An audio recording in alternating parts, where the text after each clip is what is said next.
अस्सलाम वालेकुम friend, welcome to my YouTube channel code with Malik Zeeshan. आज की इस वीडियो में हम कलर और बैकग्राउंड कलर की प्रॉपर्टी देखेंगे सीएसएस के अंदर। तो सबसे पहले मैं फाइल को सेव कर लेता हूं और उसके बाद मैं आपको बताता हूं कि आप कलर और बैकग्राउंड कलर की प्रॉपर्टी को किस तरह से यूज कर सकते हैं। तो आज हमारा सेकंड ट्यूटोरियल है, तो इसको मैं सेव कर लेता हूं second.html। और इसको सेव करने के बाद सबसे पहले मैं इसका सिंटैक्स लिखता हूं और बॉडी के टैग के अंदर आके मैं आपको बताता हूं। सबसे पहले मैं एक पैराग्राफ का टैग बना लेता हूं, ठीक है। और पैराग्राफ के टैग के अंदर मैं एक डमी पैराग्राफ लोरम इप्सम का ले लेता हूं। मैं इसको यहां से कट कर लेता हूं ताकि आपको सही से डिस्प्ले हो। यहां से ऐसे मैं कट कर लेता हूं, ठीक है। तो इस तरह से हमने ये डमी पैराग्राफ ले लिया है।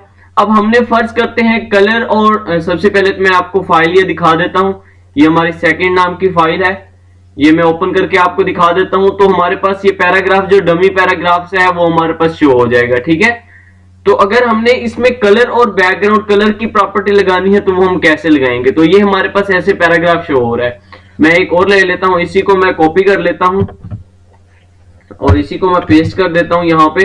तो ये हमारे पास थोड़ा बड़ा पैराग्राफ आ जाएगा। मैं इसी को रिफ्रेश करता हूं तो ये देखो। तो इस तरह से अगर हम यहाँ पे कलर और बैकग्राउंड कलर की प्रॉपर्टी लगाना चाहें तो वो हम कैसे लगाएंगे, ठीक है।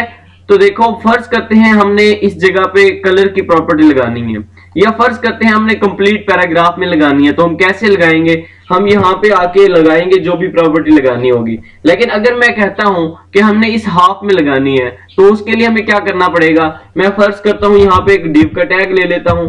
लास्ट वीडियो में मैंने आपको बताया था HTML के अंदर कि किस तरह से हम div का यूज क्यों करते हैं और कैसे करते हैं। तो div का बेसिकली यही यूज होता है। यहाँ पे मैं div को क्लोज कर देता हूं। अब देखो, अब यहाँ पे मैं एक स्टाइल लिखता हूं एट्रीब्यूट और स्टाइल इक्वल टू, अब मैंने फर्ज करते हैं कलर चेंज करना है तो मैं यहाँ पे लिखूंगा कलर, और कलर मैंने फर्ज करते हैं देना है, अब ये वाला रेड में कलर दे देता हूं, ठीक है। तो इससे क्या होगा कि जो हमने div के अंदर लिखा है इसका कलर रेड हो जाएगा, जो हमारे पास फर्स्ट पैराग्राफ है। मैं रिफ्रेश करके दिखाता हूं, ये देखो इसका कलर हमारे पास रेड हो चुका है। अब जो सेकंड वन है इसको हम सेकंड div के टैग में क्लोज कर देते हैं, ठीक है। मैं यहाँ पे लिखता हूं div, और div का टैग बनाने के बाद इसको मैं यहाँ पे क्लोज करता हूं नीचे, और यहाँ पे क्लोज करने के बाद अब यहाँ पे मैं जो प्रॉपर्टी लगाता हूँ वो मैं बैकग्राउंड कलर की फर्ज करते हैं लगा लेता हूँ। तो मैं यहाँ पे स्टाइल का एट्रीब्यूट लगाता हूँ, स्टाइल इक्वल टू, अब हमने बैकग्राउंड कलर लगाना है तो मैं यहाँ पे लिखता हूँ बैकग्राउंड कलर, और बैकग्राउंड कलर में फर्ज करते हैं मैं कौन सा कलर दे देता हूँ, ये दे देता हूँ रोजी ब्राउन, ठीक है। तो मैं आपको रिफ्रेश करके दिखाता हूँ। तो इस ये जो सेकंड हमारे पास पैराग्राफ है, सेकंड लाइन है, इसका बैकग्राउंड कलर चेंज हो जाएगा, ठीक है। तो ये देखो इसका बैकग्राउंड कलर चेंज हो गया, बट इसका टेक्स्ट का कलर वही है, ठीक है।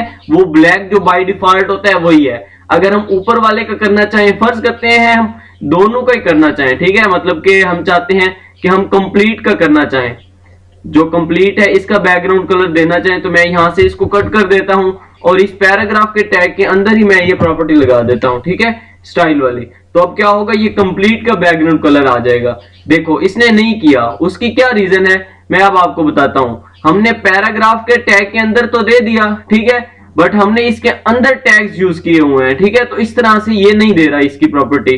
तो मैं यहां से इसको कट करता हूं और उसके बाद मैं वापस से अगर यहां लगाता हूं, अगर मैं इसको यहां पे भी लगा देता हूं ना, मतलब यहां पे मैं इसके लिख देता हूं बैकग्राउंड कलर, ठीक है। और सॉरी, यहाँ पे बैकग्राउंड कलर यहाँ पे लिखने के से पहले हम इसका सेमीकोलन का यूज करेंगे, और उसके बाद सॉरी हमने इन्वर्टेड कोमास के अंदर लिखना है, ठीक है। मैं यहाँ पे सेमीकोलन का यूज करूंगा और इसके बाद मैं बैकग्राउंड कलर की प्रॉपर्टी लगा देता हूँ, बैकग्राउंड कलर की, और यहाँ पे मैं बैकग्राउंड कलर फर्ज करते हैं ये देता हूँ सी ग्रीन।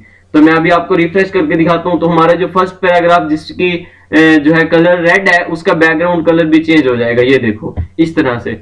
तो आई होप सो कि आपको इसकी समझ आ गई होगी। अगर फिर भी किसी किस्म कोई कंफ्यूजन है तो आप कमेंट सेक्शन में मुझसे पूछ सकते हैं। Thank you so much. फिर मिलते हैं नेक्स्ट वीडियो में, तब तक के लिए अल्लाह हाफिज।